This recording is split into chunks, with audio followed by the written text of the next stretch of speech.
कितने बजे से आ रहे हैं? मैं हम लोग 3 बजे से आए हुए हैं, लेकिन पहले भी काम था एटलीस्ट हम सब बहुत बार से टायर्ड? क्योंकि पिछले 4-5 दिन कल मैं यहीं थी। ओह। शूट किए मैंने सुबह शाम को।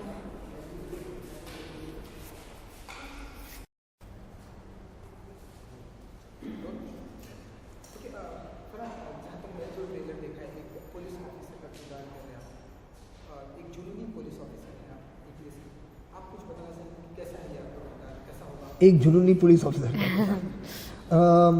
हाँ, दानिश अली मतलब एक ATS ऑफिसर है और जो कहते हैं बिल्कुल ही एक सीधे रास्ते पर चलने वाला, बिल्कुल ही शरीफ, ईमानदार,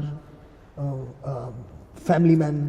तो ये सारी चीज़ें हैं उस फिल्म में और यही एक मतलब बैकड्रॉप है उसके कैरेक्टर का, क्योंकि जो ये फिल्म है वो उसकी ड्यूटी वाली ज़िंदगी के बारे में नहीं है, ये उसकी जो निजी ज़िंदगी है, जो एक पर्सनल लाइफ है, उसके बारे में है। तो मगर हाँ, ये सच है कि वो एक जो कहते हैं एक काफ़ी आदर्श वाला इंसान है और जब उसे लग रहा है कि उसे जो न्याय चाहिए अपने आप के लिए, अपने दोस्त के लिए, जो उसे नहीं मिल रहा है, तो कहीं वो एक सिस्टम से बाहर निकल कर कुछ करता है। तो ऐसी कुछ चीज़ है।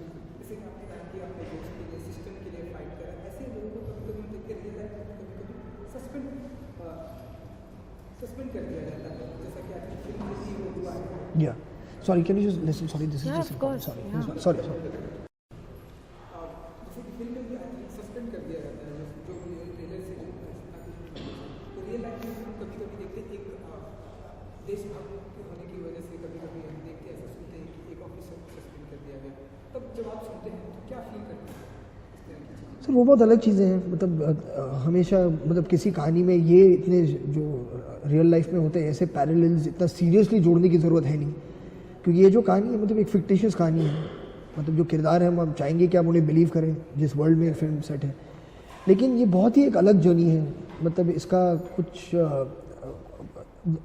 ऐसा प्रेशर नहीं है जो ज़्यादातर जब हम सोचें तो पॉलिटिकल प्रेशर होता है या कुछ ऐसा प्रेशर होता है जिसकी वजह से ट्रांसफर्स किए जाते हैं लोगों के, तो ऐसा कुछ है नहीं इस कहानी में। इस कहानी में जो है वो जो मैंने कहा एक पर्सनल वजह है जिसकी वजह से कुछ चीज़ें ऐसी होती हैं, कुछ हादसे ऐसे होते हैं जिसकी वजह से जो उसके सीनियर ऑफिसर्स हैं उन्हें सस्पेंड करना ही पड़ता है इस कैरेक्टर को। तो इसका कुछ उसके अलावा कुछ है नहीं।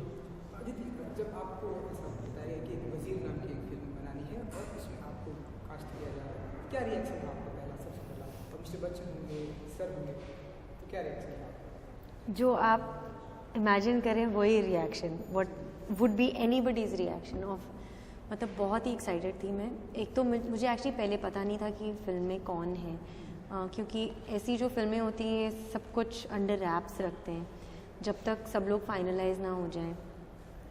तो मुझे सिर्फ ये पता था कि बिजॉय ये फ़िल्म बना रहे हैं। मैंने उनके लिए टेस्ट भी किए थे और वो टेस्ट विनोद सर को दिखाए गए थे, मुझे पता था वो प्रोड्यूस कर रहे हैं। और उसके बाद मुझे कहानी बताई गई और मैं क्या किरदार निभा रही हूँ वो बताया गया, और बाद में मुझे बताया गया कि फरहान और मिस्टर बच्चन इस फिल्म में है। और जिस दिन मुझे बताया गया था, मैं ऐसे basically when they said that I am on the film, मैं उछल कूद रही थी और जब उन्होंने मुझे ये बात बताई मैं ऐसे धड़ाम से गिर गई। चेयर था luckily, otherwise I would have been badly hurt because I was quite speechless actually. I was very excited. Trailer में तो जो कुछ भी मैंने देखा कि आपकी शादी हो रही है, लेकिन आपका क्या किरदार में देखने को मिलेगा इस फिल्म में, कितनी अंडरस्टैंडिंग होगी? मुझे उसके बारे में ज़्यादा बोलना नहीं है, क्योंकि वो जो एक तो एक थ्रिलर मिस्ट्री है, उसके ऊपर जो इमोशनल कहानी है किरदारों की, that is important to the narrative of the story also. तो मैं अगर सब कुछ यहीं पे बता दूंगी तो उसका कोई फ़ायदा नहीं होगा। और आई रियली फील कि हम लोग मतलब ऐसे आप मतलब हमें बताना पड़ता है बहुत ज़्यादा इंटरव्यूज़ के दौरान, और वो एक मज़ा उसका किरकिरा हो जाता है फिल्म देखने का। मुझे खुद ऐसा महसूस हुआ एज एन ऑडियंस कि मैंने इतना सुन लिया है उसके बारे में कि now I don't like when I watch it then you know expectations become wrong. या तो हम ओवर प्ले करते हैं या अंडर प्ले करते हैं। तो I would like the people to just go and watch it, because एक कोलैबोरेटिव एफर्ट है कि बहुत सारे अच्छे लोग आए हैं एक फ़िल्म बनाने के लिए। कहानी बहुत अमेजिंग है, स्क्रिप्ट विदु विनोद चोपड़ा, अभिजात Joshi, direction Bijoy Nambiar, actors Farhan Akhtar, Amitabh Bachchan and so many other amazing actors. The music is good, the story is strong. तो आई फील कि लोगों को खुद ब खुद पता चल जाएगा कि कौन क्या कर रहे हैं कहानी में। चेस खेलने का या शतरंज जिसे कहते हैं खेलने का शौक रखते हैं? नहीं, मुझे मतलब आई एडमायर पीपल। सेट के दौरान या फिल्म की शूटिंग के दौरान 3 दिन पहले इंटरव्यू के जैसे इनका कहना है कि नहीं मैंने इनको चेस खेलना नहीं सिखाया। क्योंकि अगर ये चेस खेलना सिखा मतलब दैट एक तो एक बहुत लंबा प्रोसेस होता है चेस सीखना, और 1-2 सेकंड में आप सिखा नहीं सकते। लाइक आई नो कि पीसेस कैसे मूव करते हैं, पर मुझे चेस खेलना नहीं आता है। और मैं बहुत I have a lot of admiration people who play chess, because में बहुत फोकस होता है और बहुत आपको लंबा सोचना है। तो but I don't play chess at all. हमने जैसा कि एक लाइन सुनी ट्रेलर में कि चेस में हमें कई सारे मौके मिलते हैं, लेकिन रियल ज़िंदगी में अगर हम कुछ मौका गवा दें तो वो मौका हमें चांस नहीं मिलता। आप इत्तेफाक रखते हैं इन सब लाइनों में? आप हाँ बिल्कुल सही बात है, क्योंकि हमारी ज़िंदगी जहाँ भी इस वक्त है मतलब ऐसे ही हमने मतलब छोटे छोटे या बड़े बड़े फैसले लिए हैं जिसकी वजह से हम आज यहाँ बैठे हैं। तो अगर कुछ दूसरा फैसला लिया होता तो शायद आज यहाँ नहीं होते, कहीं और होते। तो इस बिल्कुल जाहिर बात है कि मतलब जो कहते हैं it's a sum of all our decisions in our life that have led us up to this point. तो मैं बिल्कुल ही मतलब मानता हूँ इस बात को। और खेल एक ऐसी चीज़ है जो आपको कहीं ना कहीं दोबारा मौका मिल सकता है, शूटिंग एक ऐसी चीज़ है जो आपको दोबारा मौका मिल सकता है, मगर लाइफ में बहुत कम ऐसे चांसेस होते हैं कि आपको दोबारा मौका मिले वही चीज़ वापस करने की जो कभी एक अपॉर्चुनिटी थी यार, एक वक्त था और आपने शायद उसे या तो पहचाना नहीं या फिर इनकार कर दिया। मिस्टर बच्चन है, अमित जी, आप दोनों से जानना चाहते हैं कि कैसा रहा एक्सपीरियंस उनके साथ में काम करने का? हमने तो देखा आप काफ़ी चेस खेल रहे हैं उनके साथ, कैसा रहा एक्सपीरियंस अमित जी? हाँ मतलब एक्चुअली चेस जो है वो एक फिल्म का एक छोटा सा हिस्सा है, मगर वो चीज़ जो है जो एक खेल होती है शतरंज की, वो जैसे उन्होंने अभी कहा कि मतलब इतना ज़्यादा आपको दूर सोचकर हर एक चाल छोटी चलनी पड़ती है। तो वो फिल्म मतलब उसी से इंस्पायर होकर एक कहानी बनी है। तो ये फिल्म जो है वो चेस के बारे में नहीं है। ये चेस ये है कि मतलब जो है बच्चन साहब का जो किरदार है वो एक चेस मास्टर है, तो थोड़ा बहुत हमारी जो दोस्ती बनती है वो चेस खेलते हुए बनती है, तो ऐसा कुछ है। लेकिन उनके साथ काम करने में मतलब बहुत ही अच्छा लगा, हमेशा अच्छा लगता है, उनसे मिलने में ही अच्छा लगता है, तो काम करने में तो और भी अच्छा लगेगा। और हाँ मतलब हम चाहने वाले रहे हैं, उनके फ़ैन रहे हैं, उनके एडमायरर रहे हैं, बहुत इंस्पिरेशन दिया है उन्होंने हम सबको फिल्मों में मतलब दाखिल होने के लिए थोड़ी इंस्पिरेशन उनसे मिली है। तो ये सारी चीज़ें हैं और बहुत अच्छा लगता है उनके साथ काम करके। I think her second minute जब आप एक ऐसे इंसान के साथ गुजारते हैं जो एक पूरी दुनिया कंट्री के लिए इंस्पिरेशनल होते हैं इन डिफरेंट वेज़, तो एक बहुत ही वो स्पेशल एक्सपीरियंस होता है और उसको एक्चुअली वर्ड्स में एक्सप्रेस करना मुश्किल होता है, because you feel very deeply for that experience और for those few days, months, minutes, whatever that you spent with that person. तो मतलब बहुत ही अमेजिंग एक्सपीरियंस रहा। उनसे आप बहुत सीख सकते हैं, आप किताबें लिख सकते हैं, आप कितना सीख सकते हैं। लोग हमेशा पूछते हैं कि क्या सीखने को मिला, वो आप लिस्ट नहीं दे सकते, because there is so much to learn. और वो लर्निंग सिर्फ ऑब्जर्व करने से और just being around that person उससे होती है। So he is a very inspiring person and a very amazing person, not just an amazing artist, also amazing person. हमने तरंगी यारी एक गाना देखा, लोगों को बहुत ही पसंद आ रहा है। आप हैं, अभिजीत जी हैं, बहुत ही अंडरस्टैंडिंग हमने देखा गाने में, बहुत ही अच्छी देखने को। अगर आप कुछ गाने अतरंगी यारी के बारे में बता सकें। हाँ, ये जो गाना है ये एक नए म्यूज़िक कंपोज़र है रोचक, जिन्होंने इस गाने को कंपोज़ किया है। और हमें लगा कि फिल्म में मतलब दो बहुत ही अच्छे जो रोमांटिक गाने हैं वो हैं, तेरे बिन एक गाना है, फिर एक गाना है तू मेरे पास। तो ये दोनों गाने जो हैं मतलब एक तो प्यार जो बन रहा है बढ़ रहा है उसके बारे में, और दूसरी चीज़ वो है कि जो एक बिछड़ने के बाद फिर से जुड़ने का एक गाना है तू मेरे पास। उसके अलावा एक दूसरा गाना भी था मौला मेरे मौला, जो है जो एक बहुत ही स्पिरिचुअल जो एक गाना है, जो मतलब कहीं आपकी जो तकलीफ़ है उनसे जो आप रिहाई चाहते हैं उनके बारे में है। लेकिन कहीं एक ऐसा गाना नहीं था जो इन दोनों दोस्तों के बारे में है, क्योंकि इनकी दोस्ती एक बहुत ही एक अहम हिस्सा है इस कहानी का।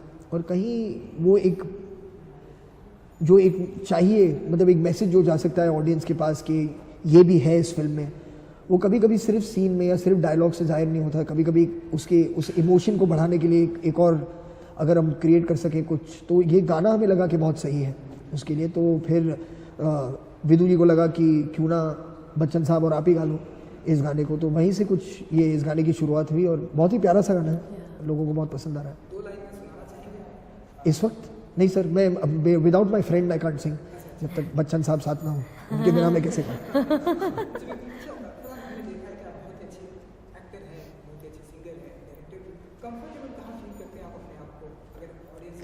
ये सवाल this question has to come up once in every interview.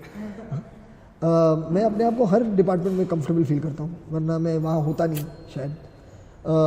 लेकिन और हाँ, तो मतलब इसमें बहुत मुश्किल होता है कहना कि कौन सा ज़्यादा मुझे पसंद है, कौन सा ज़्यादा स्पेशल है, किसमें मुझे ज़्यादा मज़ा आता है। सारी चीज़ें मुझे पसंद है। कई मैंने देखा सोशल नेटवर्क मीडिया पे कई सारी जगहों पर ऐसी बातें चल रही थी कि डॉन 3 का इंतजार लोगों को है। क्या आप लाइव हैं तो आप ही बता दीजिए व्यूअर्स को, लोगों को क्या प्लान है, आने वाले हैं, हम आपको देखेंगे? सर ये तो वक्त ही बताएगा, मुझे इस वक्त तो नहीं पता, क्योंकि किसी भी फिल्म के बनने के लिए कहानी बहुत ज़रूरी होती है। इस वक्त कोई कहानी है नहीं। मैं बिल्कुल ये बहुत अच्छा लगता है ये जान कर के लोगों को मतलब एक चाह है कि वो फिल्म बने, लोग इंतज़ार कर रहे हैं कि वो फिल्म बने। तो ये सारी चीज़ें मुझ तक पहुंचती हैं। ऐसा नहीं है कि मुझे पता नहीं है कि लोग कितना चाह रहे हैं कि ऐसी एक फ़िल्म बने, लेकिन इस वक्त ये कहना बहुत मुश्किल होगा कि कब वो फिल्म बनेगी और क्या होगी वो फिल्म, क्योंकि उसके लिए पहले लिखना बहुत ज़रूरी चीज़ है। मेरे दिमाग में तो बहुत सारी चीज़ें, उम्मीद करूँगा कि ऐसा ही हो और हमेशा ऐसा रहे। आपने बायोपिक फिल्म की हमने देखा, हर जगह एप्रिशिएट की गई।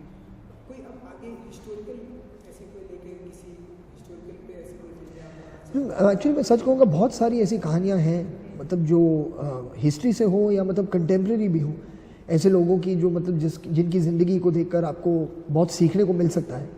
क्योंकि हमारे देश में मतलब बहुत से ऐसे लोग रहे हैं, औरतें मर्द, जिनकी कहानियाँ मतलब लोगों को प्रभावित कर सकती हैं, लोगों को कुछ सिखा सकती हैं। लेकिन ऐसा बहुत कम बनता है हमारे देश में, बायोपिक्स जो हैं बहुत कम बनते हैं। तो मैं चाहूँगा कि और बने, क्योंकि जो आप एक जेन्युइनली जो फिक्शन से मतलब आपको एक कभी कभी अच्छे मैसेजेस मिल जाते हैं, लेकिन जो किसी दूसरे की ज़िंदगी देखकर आपको कुछ मिल सकता है, वो उसका कुछ अलग ही एक मज़ा होता है और एक अलग ही कुछ लेवल पर सीखने को मिलता है, क्योंकि आप जानते हैं कि ये दरअसल हुआ है किसी के साथ। तो मैं उम्मीद तो करूंगा कि और बायोपिक्स बने। अब किसके ऊपर वो आधारित हो इस वक्त तो मैं नहीं बता पाऊंगा, लेकिन क्या मैं जुड़ना चाहूँगा किसी और बायोपिक से अगर वो ठीक से लिखा हो, एक ऐसा बिल्कुल बिल्कुल। एक फिल्म हमने आपकी बहुत ही बेहतरीन फिल्म देखी थी, चाहता सैफ अली खान को लेकर।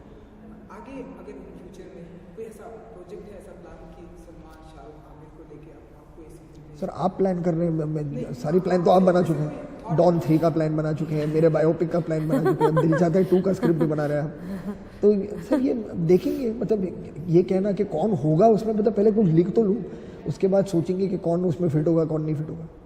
सर अभी न्यू ईयर भी आ रहा है, तो क्या कुछ प्लान होते हैं आप लोग के, रेजोल्यूशन कुछ प्लान करते हैं आप लोग, कुछ ऐसा कुछ? मैं रेजोल्यूशन नहीं बनाती क्योंकि उसमें बहुत एनर्जी वेस्ट होती है, बिना बात पे एक प्रेशर होता है।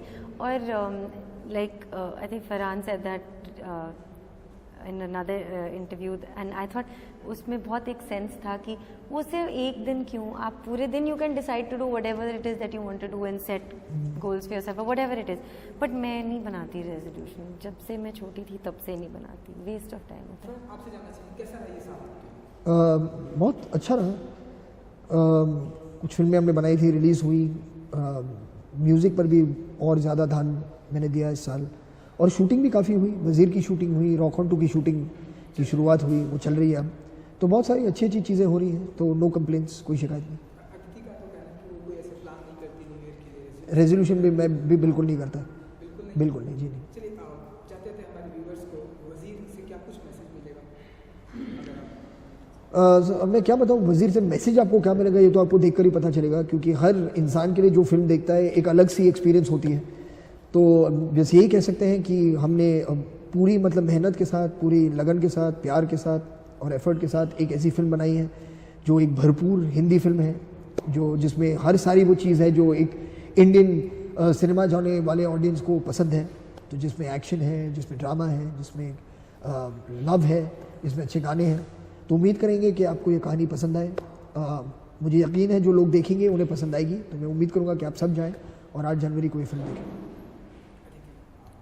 आई थिंक ये साल की शुरुआत हो रही है विद अ फिल्म दैट बहुत ही अमेजिंग लोगों ने बनाई है साथ मिलकर, और I think it's a good way to start the year to go and entertain yourself with a story that is also, जिसमें कुछ मायना है ज़िंदगी के लिए, और एक लाइक फरहान सेड इसमें रिलेशनशिप ड्रामा भी है, लेकिन एक फास्ट पेस थ्रिलर भी है, मिस्ट्री भी है, तो it will engage you in different ways. और एक गाने अच्छे हैं, आई थिंक सब है इसमें, और हम सबको कहानी बहुत अच्छी लगी, एंड आई थिंक हम आशा करेंगे कि आपको भी कहानी अच्छी लगे, क्योंकि I think that is the king of any film is the story. तो I hope that you will go on the 8th of January and go and watch Wazir. Wish you all the best. Thank you. शुरुआत वज़ीर से होगी। Thank you, thank you. Thank you. Thanks.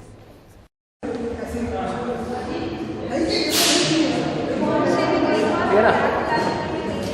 अरे ठीक है, आसपास है, ठीक है।